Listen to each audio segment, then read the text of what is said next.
మీ party నాయకుడు ఏదో విన్నాను. విఠల్ గారి అమ్మాయికి ఏదో borrow bone blood neuro cancer అండి. ఏదో సమస్య ఉమ్. వస్తే 10,00,000 వేరే ఎమ్మెల్యే గారి దగ్గరికి వెళ్తే ఆయన వైఎస్ఆర్సీపీ ఎమ్మెల్యే గారే స్పీకర్ గారు స్పీకర్ గారు అయితే ఆమ్దాల వలస. ఆయన చంద్రబాబు నాయుడు గారు అదే సీఎంగా జగన్మోహన్ రెడ్డి గారి దృష్టికి తీసుకెళ్ళడం ఆయన ఓకే చేసి 10,00,000 ఇవ్వడం. కానీ ఇక్కడేమో ఇవ్వనివ్వలేదని చెప్పి తెలిసింది మేడం. ఏం జరిగింది అసలు అప్పుడు? జూన్లో రిజల్ట్ వచ్చి మనం ఓడిపోయాం కదండి. థింక్ ఆగస్టు ఆ టైంలోనే విఠల్ గారు నాన్నగారితో పాటు పనిచేశారు. ఒక విధంగా నాకు అక్కడ బాగా సపోర్టివ్గా ఉంటారు, లైక్ ఏ ఫాదర్. ఇది వాళ్ళ సెకండ్ పాప, షీజ్ 18 years old. అమ్మాయి పేరు కూడా శిరీష. అమ్మాయికి శిరీష అని ఎందుకు పేరు పెట్టారంటే అమ్మాయి పుట్టింది కూడా May 16. నేను పుట్టినరోజు చాలా సంవత్సరాల తర్వాత పుట్టిందని నాన్నగారి మీద ఒక ప్రేమతో ఆయన శిరీషను పెట్టుకున్నారు. అమ్మాయికి నార్మల్ ఫీవర్ స్టార్ట్ అయ్యి ఫైనల్గా it turn out blood cancer and there is nothing more than bone marrow transplant. అది రాయవెల్లూరులో ఎక్కడో. ఆ టైంలో సరే ఎంత ఇదైనా స్పీకర్ గారు కూడా మా పార్టీ నుంచి వెళ్ళిన వాళ్ళే కదా, ఆమ్దాల్వాస్ గారు, అదే సీతారాం గారు.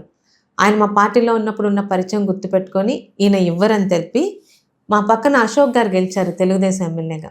అశోక్ గారికి విఠల్ గారు ప్రొసీడ్ అయితే ఈయన స్పీకర్ దృష్టిలో పెట్టారు. పెడితే వెంటనే ఆ టైంలో ఇజ్రాయెల్ ఏదో వెళ్ళారు. ఎవరు? మన జగన్మోహన్ రెడ్డి గారు. అంటే వితిన్ 3 months వెళ్ళక ముందే 10 lakhs క్యాష్, అదే చెక్ సంతకం పెట్టించి, అయితే చెక్స్ ఎవరైనా లోకల్ ఎమ్మెల్యేస్కి వస్తాయి. ఆయనకు వస్తే ఆ చెక్ నీకు కావాలంటే నువ్వు వచ్చి నా పార్టీలో జాయిన్ అయ్యి నా కాలు పట్టుకోవాలి అంటే, నా దగ్గరికి రా అంటే వెళ్తారు కానీ అండి, కాలు పట్టుకోవాలి పార్టీలో జాయిన్ అవ్వాలంటే తెలుగుదేశం కార్యకర్తలండి. ఆయన రాలా. చెక్ ఇస్తానంటే ఆయన ఆల్రెడీ వాళ్ళ పాపని తీసుకొని వెల్లూరు వెళ్ళిపోయి ఉన్నారు. బోన్ మ్యారో ట్రాన్స్ప్లాంట్ డోనర్ అది చూసుకోవాలి కదా, ఇమ్మంటే ఇవ్వలేదు. పైగా ఆయన్ని ఫోన్ చేస్తే చాలా, ఈ లోపల మళ్ళీ ప్రెస్ మీట్ పెట్టేసి మేము చూసారా ఎంత హుందాగా ఒక వైసీపీ వాళ్ళం అయ్యిండి ఒక టీడీపీ నాయకుడు కూతురికి చెక్ ఇచ్చేసామని ప్రచారం చేసుకొని ఆయనతో ఆ డీలింగ్ మాట్లాడితే ఆయన రాలేదు. ఈయన చెక్ వెనక్కి పంపించేశారు. చెక్ కూడా ఇవ్వలేదు. ఆయన తన ఆస్తులు అమ్ముకొని 40 లక్షలు ఖర్చు పెట్టి కూతుర్ని కాపాడుకున్నారు. అమ్మాయి దేవుడి దైవాలు ఈరోజు చక్కగా జాబ్ చేసుకుంటుంది. డాక్టర్ కదా మేడం, ఈయన మనిషి ప్రాణం విలువ తెలిసి ఉండాలి. అదే అనుకున్నామండి. డాక్టర్ కాని వాళ్ళకు కూడా మనుషుల ప్రాణాల విలువ తెలుస్తుందండి. డాక్టరే ఉండక్కర్లా, డాక్టర్ కాని వాళ్ళకు కూడా మనిషి ప్రాణం విలువ తెలుస్తుంది. ఇంకొక విషయం మేడం, మీకు ఆ 5 ఏళ్ల సందర్భంలో ఎక్కడ పలాసలో ఇల్లు కూడా, అంటే అద్దిల్లు కూడా ఇవ్వనివ్వకుండా ప్రయత్నం చేశారనేది నేను విన్నాను. ఏం జరిగింది మేడం అది కూడా? ఒక విచిత్రమైన స్థితి అండి. పార్టీలు గెలుస్తారు కానీ ఒక భయం అన్నది ఆ 5 సంవత్సరాలు మరి రాష్ట్రం మొత్తం నాకు తెలియదు. నా పక్కన అటు టెక్కలి ఉంది, ఆమ్దాల్వాస్ ఉంది, శ్రీకాకుళం ఉంది, అక్కడ లేడీ ఎమ్మెల్యేలు గుండె లక్ష్మీదేవి గారు ఉన్నారు. ఎవరు ఇలా ఫేస్ చేయలే. వీడు he's a typical perverted psycho. Telugu Desam జెండా పట్టిన గౌతుకుటం పేరు చెప్పిన ఎవరిని బ్రతకనివ్వని ఒక అల్టిమేటస్ జారీ చేశారు. You can't believe. ఎంతమంది లీడర్స్ నాకు ఫోన్ చేసి అమ్మ పార్టీలోనే ఉంటాం, బయటికి రాం, ఎలక్షన్స్కి కరెక్ట్గా 6 నెలల ముందు మేము బయటకు వస్తాం, దయచేసి మమ్మల్ని మీరు కలవద్దు, మా షాపుల మీద, మా క్రషర్ల మీద అదేంటిది విజిలెన్స్ దాడులు, తెలుగుదేశం అన్నవాడంటే, మా పిల్లలు ఎక్కడో హైదరాబాద్లో చదువుతుంటే బైండ్ ఓవర్ కేసులు, పార్టీ మారుతారా, మీ పిల్లల్ని హైదరాబాద్లో చదువుతున్న వాళ్ళ మీద బైండ్ ఓవర్స్ కేసు పెట్టాలా, ఇలా అవుతున్నాయని ఓపెన్గానే నాకు చెప్పారు. ఆ టైంలోని, అంటే అంతకుముందు నుంచి అక్కడ ఒక ఆఫీస్ ఉండేది మాకు. మా ఇల్లు సోంపేట అండి. 2009 వరకు సోంపేట కాన్స్టిట్యున్సీ. సో తాతగారు అక్కడే ఎమ్మెల్యే, నాన్నగారు ఎమ్మెల్యే. సోంపేటకి పలాసకి 20 నిమిషాలు జర్నీ, అంటే ఇక్కడ నుంచి గాజువాక కన్నా ఇంకా తక్కువే. సో అక్కడే ఉండి నేను రోజు అప్ అండ్ డౌన్ చేసేదాన్ని. ఇక్కడ ఇల్లు కమ్ ఆఫీస్ 2 floors ఉండేవి. ఏదన్నా అవసరం ఉంటే నైట్ హాల్ట్ అక్కడే చేసేటట్టు కిచెను, ఆఫీసు అంతా ఉండేది. అది రెంటెడ్. ఆ ఆఫీస్లో ఉండేవాళ్ళం. సరే అప్పుడేమని ప్రచారం మొదలుపెట్టాడు, గౌతు శిరీష నాన్ లోకల్, అమ్మాయి రోజు పక్క నియోజకవర్గంకి వెళ్ళి ఉంటుంది అని. సరే ఇంక మేము అప్పటికప్పుడు ఇల్లు కట్టుకోవడం ఎందుకు, అక్కడే 20 నిమిషాల దూరంలో సొంత ఇల్లు ఉంది. మళ్ళీ ఇప్పుడు ఇల్లు కట్టడం అంటే ఎంత కష్టమో మీకు తెలుసు. సో అక్కడే ఒక ఇల్లు అద్దెకి తీసుకుందామని ఎన్ని ఇల్లులో ట్రై చేస్తుంటే అసలు అద్దె దాకా ఎవరు రాలేదు, ఇవ్వమనేవారు. ఒక హౌస్ ఒప్పుకున్నాము, వాళ్ళకి రెంట్ 2 monthsది పే చేసేసాము. రేపు మార్నింగ్ గృహప్రవేశం, రెంట్కే. రేపు మార్నింగ్ గృహప్రవేశం అయితే నేను ఇల్లు సాయంత్రానికి కడిగేసి మీకు తాళాలు ఇచ్చేస్తాను, మీరు సాయంత్రం కాల్ చేయండి అని అన్నారు. పిఏ సాయంత్రం కాల్ చేస్తుంటే మేము ఎవరికైతే ఫోన్ చేస్తున్నామో ఇంటి ఓనర్ ఫోను అప్పలరాజు గారు అన్నయ్య ఫోన్ ఎత్తుతున్నాడు, సీద్రి త్రినాథ్ అని. ఆయన చేస్తుంటే ఆయనకు వెళ్తుందా? ఈయన ఎత్తుతున్నాడు ఆ ఫోన్. ఆ. ఎత్తి మీకు ఇల్లు ఇవ్వడు, ఎవరికి ఏం చెప్పుకుంటారో చెప్పుకోండి. అదేంటి మా ఇప్పుడు 6 సార్లు ఎమ్మెల్యేగా చేసిన శివాజీ గారి కూతురికి ఇల్లు ఇవ్వడానికి ఎవరైనా భయపడతారని ఊహించాం. అసలు వాళ్ళ లైన్లోకి రావట్లే. ఆ ఫ్యామిలీ ఫోన్లు ఆఫ్ చేసుకొని కూర్చున్నారు. ఏం చేస్తాం, కామ్ అయిపోయామండి. అయ్యి పట్టుదలగా వీడు నాకు ఇల్లు ఇవ్వనన్నాడు కదా అని డబల్దా రేట్ పెట్టి లక్కీగా మున్సిపాలిటీ సరౌండింగ్లోకి రాకుండా సుడా శ్రీకాకుళం సరౌండింగ్, పలాసకు ఆనుకునే ఉంటుంది, మున్సిపాలిటీ కిందకి రాదు, శ్రీకాకుళం సరౌండింగ్ హౌస్ తీసి 11 monthsలో నేను ఇప్పుడు ఉంటున్న ఇల్లు కన్స్ట్రక్ట్ చేశాడు నా భర్త. పట్టుదలగా కన్స్ట్రక్ట్ చేసినప్పుడు అది ఊరికి దూరంగా ఉంటుంది కదండి, అక్కడ ట్రాన్స్ఫార్మర్ వేయాలంటే లైన్స్ ఉండవు, మనమే డబ్బులు కట్టుకోవాలి, 8.5 lakhs. మేము కట్టి ట్రాన్స్ఫార్మర్ వేయిస్తుంటే ఆ ట్రాన్స్ఫార్మర్ వేసే అతనికి ఫోన్ చేశాడు. ఫోన్ చేసి అమ్మాయికి ట్రాన్స్ఫార్మర్ అలాట్ చేయకండి అని. ఆయన ఏమన్నాడంటే, సార్ 2 రోజులు ఆపగలను, 3 రోజులు ఆపగలను, షీ పేడ్ టోటల్ అమౌంట్, నేను కాకపోతే వేరే వాళ్ళన్నా వచ్చిస్తారు, అదైతే ఎక్కువ రోజులు ఆపలేనంటే ఆయన అక్కడ నుంచి ట్రాన్స్ఫర్ చేసేసాడు. లైన్మెన్ అండి లేకపోతే ఏయినా? ఏని. సరే మాకైతే ట్రాన్స్ఫార్మర్ వచ్చింది, మేము ఇల్లు కట్టుకున్నాము. ఇల్లు కట్టుకుని గృహప్రవేశం చేసిన రోజు వాడికి అనుకూల పత్రికల్లో కాలకేయుల గృహప్రవేశం, శ్మశానంగా మార్చబోతున్న గౌతు శిరీష దంపతులు. అంటే అసలు నన్ను చూస్తే వాడికి ఎందుకు అంత భయమో నాకు అర్థం కాదండి. రాజకీయాలు అనక ఓటమిలు ఉంటే గెలుపులు ఉంటాయి. గెలుపులోని నువ్వు హుందాగా ఉంటే ఓటమి అప్పుడు ఈ జోలికి ఎవ్వరు. ఈరోజు గౌతు కుటుంబం అంత వాడు ఇబ్బంది పెట్టినా మేము ఇబ్బంది పడకుండా ప్రజలు మన్నంతా అక్కడ ఉన్నామంటే నా తండ్రి కానీ నా తాత కానీ ఎవరిని అన్యాయం చేయలేదు, హుందాగా రాజకీయాలు చేశారు. ఈరోజు ఆ ధైర్యం అప్పలరాజుకి లేదు, అక్కడ ఉన్న జగన్మోహన్ రెడ్డికి లేదు. ఓడిపోయిన 2వ రోజే తాడేపల్లి ప్యాలెస్ను వదిలేసి బెంగళూరు పారిపోయాడు. ఇంకొక విషయం మేడం, మీరు ఏదో ఒక ఇష్యూలో ఎప్పుడో అర్ధరాత్రి వరకు మీరు ఒక్కరే కూర్చున్నారు అనేది విన్నాను. ఏదో ఒక ఇష్యూలో మీ కార్యకర్త మీదకి చిన్న ఏదో కాలువకు సంబంధించిన ఇష్యూ వస్తే దాన్ని కూలగొట్టమని చెప్పడం, అది మీకు తెలిసిన తర్వాత మీరు మీ అనుచరులు మీ కార్యకర్త అందరూ వెళ్ళి అక్కడ ధర్నా చేయడం ఏం జరిగింది మేడం? బడ్డా నాగరాజ్ అని మా మున్సిపాలిటీ పార్టీ అధ్యక్షుడండి. మరి మీటింగుల్లో ఎలక్షన్కి 1 year ముందు అనుకుంటానండి. ఇది మీటింగుల్లోని విమర్శలు ఉంటాయి కదా, నన్ను విమర్శలు చేయొచ్చు, ప్రశ్నించవచ్చు, బూతులు కాదు. అప్పలరాజు గారు ఎంతసేపు ఇంకొక 6 నెలలు 7 నెలలు ఆ తర్వాత మీ ఓటమి ఖాయం అన్న మాటని పట్టుకొని, అతని ఇల్లు ఊరికి దూరంగా ఉంటుంది, ఆ ఇంటి ముందు కాలువ అంటే కాలువ కాదండి, మీరు నేను ఉన్న ప్లేస్ అంతా ఒక ఇది, దాని మీద ఒక చెప్టా వేసుకొని తన ఇంటికి దారి పెట్టుకున్నాడు. అది వంశధార కాలువ అని, ఈ అబ్బాయి చెప్టా వేయడం వల్ల అందులో నీరు ఆగిపోతుందని, 5 సంవత్సరాలుగా అసలు వంశధార నీటిని చుక్క కూడా తేలేని అసమర్థ మంత్రి, అది అసలు కాలువ కూడా కాదు. అయితే ఆశ్చర్యం ఏంటంటే, ఈరోజు ఎమ్మెల్యేలు చెప్తే అది రూల్ కాదని మాట్లాడుతున్న ఈ అధికారులు, రూల్ ప్రకారం వెళ్తున్న అధికారులు, total Srikakulam including that time కలెక్టర్తో సహా వీడి మాటకి భయపడి దాన్ని జేసీబీతో పగలగొట్టమని పంపించారు. ఎవరండి కలెక్టర్ అప్పుడు? సరే గుర్తు రావట్లేదు, ఆయన ఎలక్షన్ ముందే మారిపోయారు ఆ కలెక్టర్ గారు. ఆ ఇన్సిడెంట్ అయినప్పుడు మార్నింగ్ నేను వంశధార ఆఫీసర్లకి మాట్లాడానండి, అది కాలువ అసలు కాలువ కాదండి, జస్ట్ ఒక ఎన్ని అడుగులు అంటారు, 2-3 అడుగులు చెప్తా, అది దాన్ని పగలగొట్టడం ఏంటండి అంటే, అమ్మ మీ రాజకీయాలు మీకు తెలుసు కదా, ఇంకెన్ని రోజులు, ఒక 6-7 నెలలు, దయచేసి ఓపిక పట్టండి, ఆయన పిచ్చెక్కి అరుస్తున్నాడు, మేమేం చేయలేము, పగలగొట్టాల్సిందే అని. ఇంకప్పుడు నా కార్యకర్తకి నేను వెళ్ళి కూర్చోకపోతే ధైర్యం ఏంటండి? అప్పుడే ఇంటికి వెళ్ళాను. ఈ విషయం తెలియగానే మేము మొత్తం క్యాడర్ అంతా వచ్చి కూర్చున్నాం. రాత్రి 11 అయింది, 12 అయింది. పోలీసుల్ని దింపుతున్నాడు అక్కడికి, మమ్మల్ని అందరినీ లాగిపడేసి. ఎందుకంటే ఎంత పర్వర్టెడ్ సైకోనో ఆ రోజు పూర్తిగా పలాస ప్రజలకు అర్థమైన రోజు. రాత్రి ఆ చెప్టా పగలగొట్టినంత వరకు ఆయన లైవ్లో చూస్తూనే ఉన్నాడు. ఆ చెప్టా పగలగొట్టాక పడుకున్నాడు 2 గంటలు. పగలగొట్టారు మేడం? మీరు అయితే అడ్డుకోవడం అంటే వెంటనే 7-7:30కి సీరియస్నెస్ అర్థమైందండి.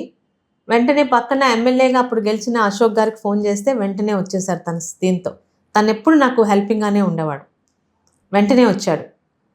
రాత్రి అయ్యేసరికి అశోక్ బలం మా బలం కూడా సరిపోలే. ఎందుకంటే బండ్లలో పోలీసులు దిగుతున్నారు. ఎంపీ రామ్మోహన్ నాయుడు గారికి ఫోన్ చేశాం, ఎట్టి పరిస్థితుల్లో నువ్వు ఇప్పుడు పరిస్థితుల్లో రావాల్సిందే అని. 11:30కి బయలుదేరి రామ్మోహన్ నాయుడు గారు వచ్చారు. ఇప్పుడు మన ఎమ్మెల్సీ చిరంజీవి గారు అప్పుడు ఎమ్మెల్సీగా గెలిపించుకున్నాం. ఆయన ఏదో ఒక పని మీద పలాసలోనే ఆ రోజు నైట్ హాల్ట్ చేశారు. ఆయన వచ్చారు, మమ్మల్ని అందరినీ తోసి లాగి మమ్మల్ని వ్యాన్లు ఎక్కించి ఆ చెప్టా పగలు కొట్టినంత వరకు వాడి సైకోయిజం చల్లార్లా. వాడు అనుకున్నాడు అది చెప్టా పగలు కొట్టాలి, అప్పుడే పడుకున్నాడు. ఇది ఒక్కటి కాదండి, ఇంకొక 2-3 ఇన్సిడెంట్స్ మీరు అంటే స్టార్టింగ్లో జరిగాయి. లక్కోజు వినోద్ అనే వ్యక్తి, ఈయన మాట్లాడితే ఈయన లెవెల్ అచ్చెన్నాయుడు గారు, రామ్మోహన్ నాయుడు గారు, చంద్రబాబు నాయుడు గారే. రామ్మోహన్ నాయుడు గారిని, చంద్రబాబు నాయుడు గారిని మీరు రాజీనామా చేస్తారా, నా మీద గెలుస్తారా అని ఒకసారి అనేదో ఛాలెంజ్ చేస్తే అమరావతి విషయంలో ఒక లక్కోజ్ వినోద్ అని రామ్మోహన్ నాయుడు గారి భక్తుడు, ఆయన ఫ్యాను, నీ స్థాయికి నా మీద గెలవగలవా రామ్మోహన్ నాయుడు దాకా ఎందుకు అని అన్నాడని. అది భోగి పండుగ మరుసటి రోజు మేమందరం, నేను కూడా పండగకి అమ్మమ్మ గారి ఇంటికి వెళ్ళా. రాత్రి పోలీసులతో అబ్బాయిని అరెస్ట్ చేయించడం కాదండి, అరెస్ట్ రీజన్ చెప్పాలి, పికప్ చేయించి ఒక 4 గుండాలు వాడి దగ్గర ఉన్న పేటీఎం గుండాలతో బాదుతుంటే ఆ ఇంటి ఓనరు భయపడతా రాత్రి 11:30కి ఫోన్ చేశాడు. అమ్మ, మీ సోషల్ మీడియా అబ్బాయి లక్కోజ్ వినోద్ని పోలీసులు బాధ పడేస్తున్నారు, వాడు చచ్చిపోయేటట్టున్నాడు, ఏదో చూసుకోండి అని. వెంటనే ఫోన్లు చేసి మన వాళ్ళకి ఒకసారి ఆ ఇంటికి వెళ్ళండి, 11 గంటలకు పండగ, అందరూ బిజీగా ఉంటారు. పాపం వెళ్ళేసరికి అక్కడ లేడు, పోలీస్ స్టేషన్లో లేడు. 2వ రోజు హెబియస్ కార్పస్ వేపించి వీళ్ళని పంపిస్తే వాళ్ళు చెప్పిన కథ అంటే ఇలాంటి వాళ్ళని గెలిపిస్తే ఎలా ఉంటుందో నేను లాస్ట్ 5 years చూసామండి. ఈ అబ్బాయి అంట పక్కన ఒరిస్సా నుంచి అసలు ఎప్పుడు తాగని అబ్బాయి 2 బాటిల్స్ పట్టుకొని బైక్ మీద వస్తున్నాడంట. ఆ బాటిల్స్ చూసి పోలీసులు వెనక పడితే పారిపోబోయాడు. పారిపోతున్న టైంలో బైక్తో పడిపోయాడు. బాటిల్స్ పగలలేదు, బైక్కి దెబ్బ తగలేదు. ఈ అబ్బాయికి మాత్రం ముక్కు, మొహం, కాళ్ళు, చేతులు పగిలిపోయాయి. వీళ్ళు కొట్టిన కొట్టుడికి తీసుకొని వెళ్ళి పాతపట్నం జైల్లో పడేశారు పండగ పూట. ఇవన్నీ మీకు గుర్తున్నాయి కదా మేడం? ఆ ఆఫీసర్లు అందరూ ఇప్పుడు ఎక్కడ ఉన్నారు మేడం? హ్యాపీగా జాబ్స్ చేసుకుంటున్నారండి. మీ జిల్లాలోనే ఉంటారుగా. శంకర్రావు ఎంత నీచమైన పోలీసు సిఐ అంటే అక్కడ ఉన్న రోజులన్నీ ఓపెన్గా మా తెలుగుదేశం కార్యకర్తల దగ్గరికి వచ్చి నల్ల మందు మీ ఇంట్లో పెట్టి మిమ్మల్ని లోపలేస్తానని భయపడించిన శంకర్రావు. నన్ను నా ఆఫీస్ నుంచి బయటికి రానికుండా, నేను ఎప్పుడు నన్ను ఆఫీస్ నుంచి ఆయన బయటికి రాలేదు, ఆయన నేను లోపలికి రానివ్వలే. ఏమో నా ఆఫీస్లో కూడా 4 మంది పెడతాడేమో ఎవరికి తెలుసు. అలాంటి శంకర్రావుని ఎలక్షన్ ముందు ట్రాన్స్ఫర్ చేశారు. అయితే చెప్పాం కదండి, మాకు కక్ష సాధింపు చర్యలు లేదు, ఎక్కడో ఇప్పుడు మా గవర్నమెంట్లోనే మా ఎమ్మెల్యేలు, మినిస్టర్ల దగ్గర ఎక్కడో హ్యాపీగా వాళ్ళ రికమెండేషన్తో పనిచేసుకుంటున్నాడని. వైజాగ్, అనకాపల్లి రేంజ్లోనే. కార్యకర్తలు అందరూ కూడా ఇలాంటి విషయాల్లో మీ పార్టీని కానీ మీ విధానాలను కానీ తప్పు పట్టట్లేదు మేడం మీకు కుటుంబ ప్రభుత్వాన్ని? ఎందుకంటే తెలుగుదేశం పార్టీకి సంబంధించిన వాళ్ళ మీద వేధింపులు చేస్తే ఎక్కడో ఒక దగ్గర వేరే మీ కూటమిలో ఇంకొక పార్టీ రికమెండ్ చేస్తే అక్కడ తీసుకోవడం లేదు, వేరే పార్టీ వాళ్ళు చేస్తే మీ పార్టీ వాళ్ళు రికమెండ్ చేస్తే మీ నియోజకవర్గంలోనూ ఇంకో నియోజకవర్గం తీసుకోవడం. మరి మీరు రాసుకున్న రెడ్ బుక్ రాజ్యాంగం అమలు అవుతుందనేమో వాళ్ళు చెప్తున్నారు, మీరేమో రెడ్ బుక్ రాజ్యాంగం లేదు, ఏ బుక్ లేదు, ఇక్కడ ఏం నడుస్తుందో తెలియని విధంగా మీరు చెప్తున్నారు. కక్ష సాధింపు చర్యలు మా పార్టీ చేయట్లేదండి. అయితే తప్పు చేసిన వాళ్ళని, వాళ్ళు చేసిన తప్పుల్ని రుజువులతో సహా ప్రజల ముందు చూపించి ప్రజల్ని చట్టంతో పట్టుకునేలా చేస్తున్నాం. కానీ అర్ధరాత్రి ఇల్లు పగలగొట్టడాలు, అచ్చెన్నాయుడు గారిని అర్ధరాత్రి ఆయన ఆపరేషన్ చేయించుకొని ఉంటే బెడ్రూమ్లోకి దూరి ఆయన లాక్కొని వెళ్ళడాలు, అలాంటి పనులు మేమేం చేయటం లేదుగా. సరే, ఇప్పుడు రాజకీయాల్లోకి ఎందుకు వచ్చాను అని లాస్ట్ 5 yearsలో బాధపడిన సందర్భాలు ఉన్నాయి మేడం? ఎందుకంటే 2014-19 మధ్యలో కేక్వాక్ అనుకున్నారు ఈజీగా మనం రాజకీయాల్లో నెగ్గేయచ్చు, నాన్నగారు 6 సార్లు ఎమ్మెల్యే, నేనేం తాతగారేమో మంచి పేరున్నాయన, వెనకాల బ్రాండ్ ఉంది కాబట్టి నేను ఈజీగా వెళ్ళేయచ్చు అనుకున్నారు. కానీ లాస్ట్ 5 years ఎప్పుడైనా బాధపడిన సందర్భాలు ఉన్నాయి? అసలు రాజకీయాలకి ఎందుకు వచ్చాను, రాజకీయాలు రాకుండా ఉంటే ప్రశాంతమైన జీవితం ఉందును అని అనుకున్న సందర్భాలు ఉన్నాయి మేడం? స్టార్టింగ్లో అనుకున్నానండి. ఏ రోజైతే సర్దార్ గౌతులచ్చన్న గారి జోలికి వచ్చి ఆయన ఎవడో అసలు, ఆయన విగ్రహాలు తీసి పడేస్తాను, అసలు ఆయన ఇది కాదని ఈ మాజీ పశువుల మంత్రి వాగాడో, అప్పటి వరకు భయపడలేదు కానీ బాధపడిన రోజులు ఉన్నాయి. అనవసరంగా రాంగ్ టైంలో వచ్చాను, అసలు ఇవన్నీ నేను ఫేస్ చేయలేనేమని. ఆ రోజు ఐ టుక్ ఏ డెసిషన్. ఆ సమయంలో మీ కుటుంబ సభ్యులు కావచ్చు, లేదంటే మీ హస్బెండ్ కావచ్చు, ఎటువంటి సపోర్ట్ ఇచ్చారు మేడం? ఎందుకంటే రాజకీయాలు అనేవి అంత సున్నితం కాదన్న సంగతి అప్పుడే మీకు అర్థమై ఉంటుంది. నాన్నగారు కొంచెం సాఫ్ట్ అండి. ఇష్టం లేకపోతే వద్దు, తట్టుకోలేకపోతే, ఎందుకంటే వాళ్ళు నా బాధ, నా మీద వచ్చే ఈ కథనాలు, ఈ ఫేస్‌బుక్‌లు, తప్పుడు మాటలు చూస్తున్నారు. అరే! ఆడపిల్లకి ఇది అవసరమా? నీకు ఇష్టం లేకపోతే సార్‌కి చెప్పేద్దామని అన్నారు. బట్ అమ్మ మోరల్ సపోర్ట్ ఇచ్చింది అండ్ నా హస్బెండ్. గత 5 ఏళ్లలో రాజకీయాల్లో మీరు అంటే రాటు తేలిపోయిన పరిస్థితి అయితే కనిపిస్తుంది. ఎందుకంటే ఒకప్పుడు మీరు బాగా సాఫ్ట్, ఇంట్రోవర్ట్, ఇప్పుడు చూస్తే ఫైర్ బ్రాండ్. ఏంటి మేడం ఈ మార్పు ఏంటి అసలు అలాగా? ఫైర్ బ్రాండ్ అన్నది ఏం కాదండి. ఇప్పుడు everybody who talks fire brand కాదు. నిజాల్ని భయం లేకుండా నిర్భయంగా చెప్పగలగాలి. నాకు నా తాత తండ్రి నేర్పించింది అదే. తాతగారు వెరీ ఫెరోషియస్. అవతల వాడు ఎవ్వరిని కూడా మనలో తప్పు లేకపోతే కేర్ చేయాల్సిన పని లేదన్నది ఆయన చూసి నేర్చుకున్నా. నా తండ్రి దగ్గర నేర్చుకుంది ఏంటంటే, పొరపాటునో ఏదో తెలియక ఎవరి పట్ల అయినా మనం తప్పు చేసి ఒక మాట అంటే కార్యకర్తకైనా కాళ్ళు పట్టుకొని క్షమాపణ అడగాలన్న నిజాయితీని మా నాన్న చూసి తీసుకున్నా. తెలిసి ఎవరిని ఇబ్బంది పడ్డాం, తెలియక ఇబ్బంది పెట్టినా కూడా క్షమాపణ అడగాలి అని వెంటనే అడుగుతారు కూడా మా నాన్న. సో మేమైతే నా తండ్రి కానీ, నా తాత కానీ, నేను కానీ, నా భర్త కానీ ఎప్పుడు ఏం తప్పులు చేయలేదు. ఎప్పుడే 36 సంవత్సరాలు మచ్చ లేకుండా జరిగిన రాజకీయ చరిత్ర మా తండ్రిది. ఒకే పార్టీలో పార్టీలు మారి పదవులు అనుభవించి కూడా పార్టీలు మారి వెళ్ళి వచ్చి మరి పదవులు అనుభవించిన వాళ్ళు ఉన్నారు. పార్టీ నిబద్ధతతో తనకి పదవి ఇవ్వలేదని బాధ ఉండేది, కానీ అది ఏ రోజు ఆయన వర్క్ మీద ఆయన చూపించేవాళ్ళు కాదు. మనకే ఇన్ని సామాజిక సమీకరణాలు ఉన్నప్పుడు చంద్రబాబు నాయుడు గారికి ఎన్ని ఉంటాయో కదా. ఆయనైనా పార్టీ గురించే కదా కష్టపడుతున్నారని ఆయన కన్విన్స్ అయ్యి ముందుకెళ్ళిపోయేవాళ్ళు. 24లో మొదటిసారి, అది కూడా దాదాపుగా 41,000 పైగా మెజారిటీ. ఫస్ట్ టైం గెలుపు ఎలా అనిపించింది మేడం? ఇది కదా గెలుపు. ఈజీగా వచ్చేస్తుంటే గెలుపు కాదు. లెగసీతో వచ్చే గెలుపు అయితే గెలుపు కాదు. అంటే లెగసీ అని అన్నండి. సరే, ఎవరి బాధలు వాళ్ళకే తెలుస్తాయి. I'm sorry. చాలా కష్టాల తర్వాత వచ్చిన గెలుపు అది. కష్టం అనను కానీ చాలా చాలా సఫర్ అయింది. అంటే ఏ రోజు అమ్మా నాన్నతో కూడా ఒక్క మాట అనిపించుకోకుండా హుందాగా బ్రతికిన నేను, చాలా సరదాగా జరిపిన నేను 5 సంవత్సరాల్లో వీధి కుక్కల్లా బిహేవ్ చేసే ఆ వైసీపీ అప్పలరాజు పేటీఎం వాళ్ళతోని తప్పుడు మాటలు అనిపించుకున్నాను. ఎందుకు అనిపించుకోవాలి అనిపించేది. ఇంటికెళ్ళి వాళ్ళని చెప్పుతో కొట్టాలనిపించేది. ఏం కొడితే ఎవరేమంటారు, నన్ను అన్నాడు నేను కొడతానని. కానీ అవన్నీ కంట్రోల్ చేసుకొని అంత ఈజీగా రాలేదు గెలుపు. అది కూడా 5-6 వేలతో వచ్చిన సరే గెలుపు ఎప్పుడు గెలిపే, కానీ పలాస చరిత్రలో ఎవరికి రాలేనంత మెజారిటీ అది. మా నాన్నగారు కూడా ఒకసారి హైయెస్ట్ మెజారిటీ 28,000. దాని రెట్టింపు మెజారిటీ ఇప్పుడు 41,000 అన్నది ఊహించలేదు. అది అంటే అది everything dedicated to my people అండి. నేను ఓడాక ఒక్క నాయకుడు కూడా పార్టీని వదిలిపెట్టలా. అది నాకు నిజంగా అప్పలరాజు అంత ఇబ్బంది పెట్టినా భరించారు, సహించారు. మా శిరీషమ్మ ఉంటే చాలు, ఆడపిల్లైనా నేను ఊర్లో ఉంటే వాళ్ళకి ధైర్యం అండి. నా ఊర్లో ఉంటే పోలీసులు వాళ్ళ జోలికి వచ్చేవారు కాదు. ఎందుకంటే అర్ధరాత్రి అయినా శిరీషమ్మ లేచి వస్తుంది మా ఇంటికి అని వాళ్ళకి నమ్మకం ఉన్నింది. అలాగే నా తండ్రి కూడా, నా భర్త కూడా నన్ను వదిలిపెట్టేవారు. అర్ధరాత్రి 11 గంటలు 1 గంటకి ఫోన్ వచ్చినా పలాస్ సోంపేటలో లేచి అరగంటలో మా ఇంటి ముందు ఉంటుంది శిరీషమ్మ అన్న ధైర్యాన్ని వాళ్ళకి ఇచ్చాను. ఆ ధైర్యం నాకు వాళ్ళు ఇచ్చారు. శిరీషమ్మ మీద పోలీసులు ఇబ్బంది పెడుతున్నారంటే 100,000 మంది. ఇంకొక ఇన్సిడెంట్ అయిందండి. ఆయన్ని నేను పశువుల మంత్రి గారు అనేదాన్ని. పశువుల శాఖ కాబట్టి ఇప్పుడు హోంమంత్రి అంటున్నా, హోం శాఖ మంత్రి అని అనట్లా. నా కోపాన్ని కూడా నేను చూపించుకోవాలి కదా. తప్పుడు మాట్లాడుతున్నప్పుడు పశువుల మంత్రి అని అనేదాన్ని.